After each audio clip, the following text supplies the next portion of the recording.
The purple dress. I never understood the reason behind the hundreds of catcalls and perfect words that followed me through the streets of town when my body began to change, until that day, until the only day of my ordinary life that I would wish to completely erase from my memory. That day, I finally understood that everything revolved around one thing: power. Like that time when my cousin's husband, in the most shameless and insolent act, stuck his tongue in my ear under the pretext of greeting. I remember that a bundle of feelings arose in me that I could not give a name to at that very moment. But 10 years later, I realized that it was probably one of my first approaches to guilt, helplessness, and humiliation.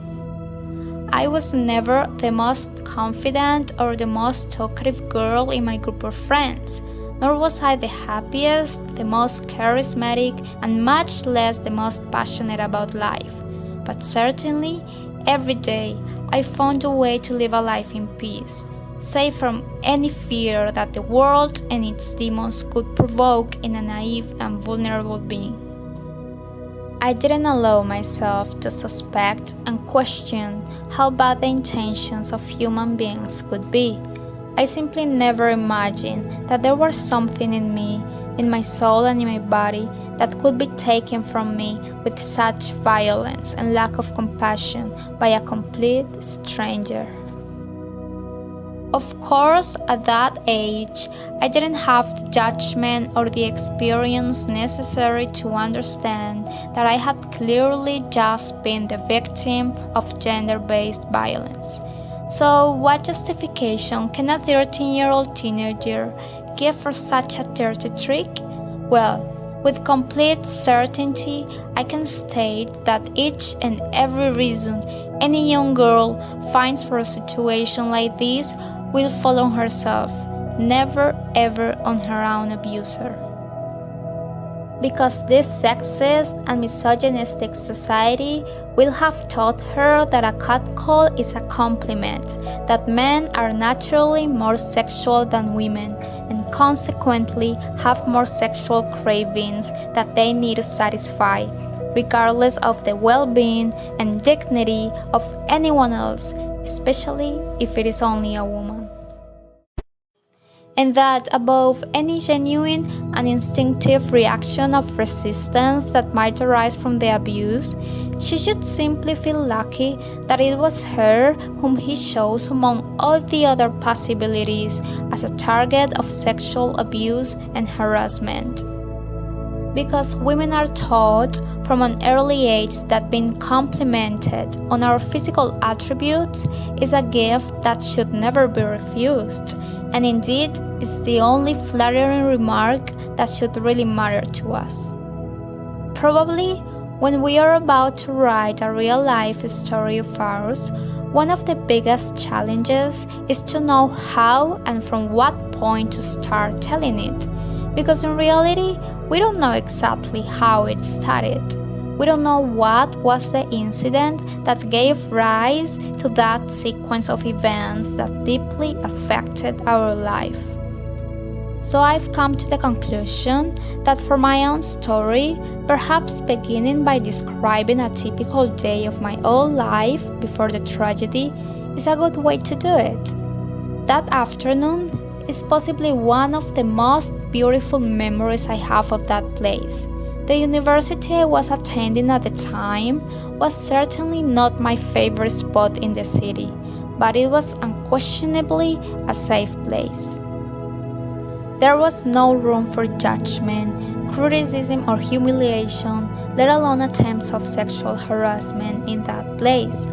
So there I was, a 17-year-old girl, too naive and inexperienced, but also confident and peaceful enough to feel great about myself and my surroundings.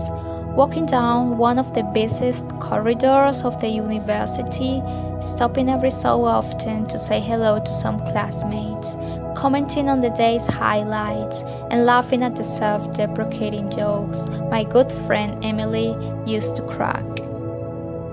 The beauty and permanence of that memory lay not in the events of that day, but in the feelings of peace and freedom that absorbed me from head to toe as I walked so serenely down that hallway.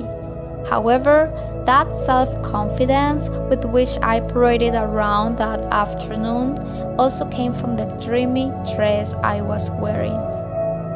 It was purple, low-cut in the back, somewhat short, and clearly represented everything I had begun to feel inside me at that time: femininity, sensuality, empowerment, and transformation. I remember that from the moment I saw it in the store window, I was immediately captivated by it and spared no expense, because somehow I sensed what that dress was going to mean for me and for my own personal development. When I wore it the first few times, I really felt much more confident and even began to realize that I was finding my own identity, as I was not following trends or fashion icons when I wore it, but simply letting myself be guided by my own intuition.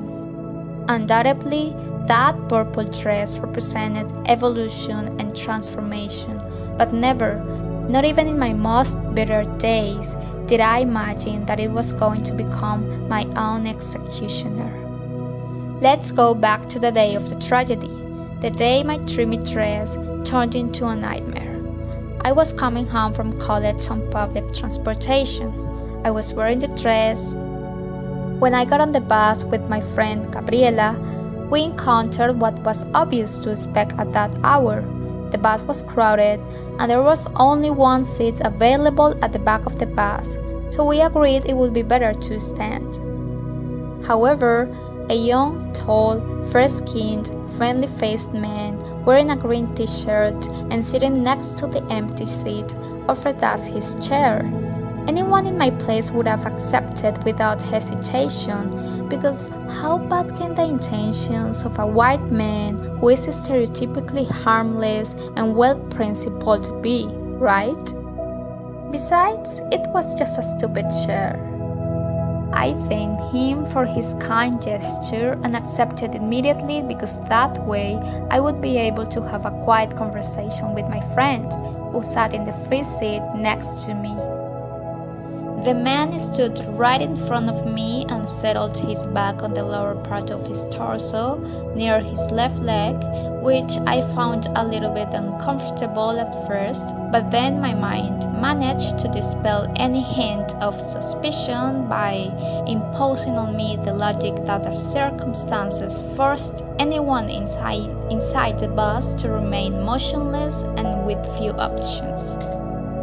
I quickly forgot the whole situation and became completely immersed in the discussion my friend and I were having about why the lunches in the Bristol cafeteria were better than those in the university's main restaurant.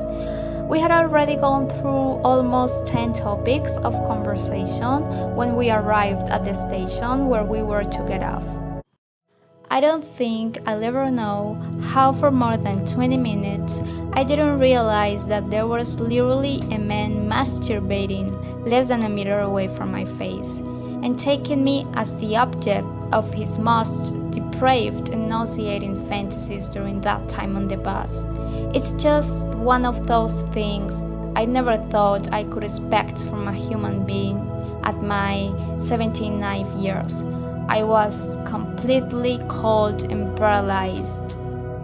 I stood up, Gabriela started walking towards the bus door, and before I could too, the man approached me and whispered in my ear the words that haunt me like death itself haunts us when our day finally comes. Words that I will not quote here, because my last wish is to misrepresent the impact that a couple of vulgar, repulsive, and demeaning phrases had on me. I felt tiny, insignificant, totally perplexed, and unable to articulate a word. I definitely didn't feel even the remotest instinctive desire to attack him physically or verbally. I got off the bus and didn't say a single word. I wasn't able to talk about it for the rest of the day. The first person I told everything that happened, or rather I managed to tell something that made at least a little bit of sense, was my cousin Laura. Terrible decision. I mean, our relationship was not even that strong, but our closeness in age and basically the fact that she was the only woman at home that night led me to think that I could find some kind of clarification and enlightenment among the tangle of emotions, feelings, and questions I had at that very moment. I still clearly remember her expression of mockery and disdain when she reproached me for not insulting the man or yelling on the bus. She also described in detail what she would have done in my situation, concluding by saying that my reaction had been completely foolish and cowardly.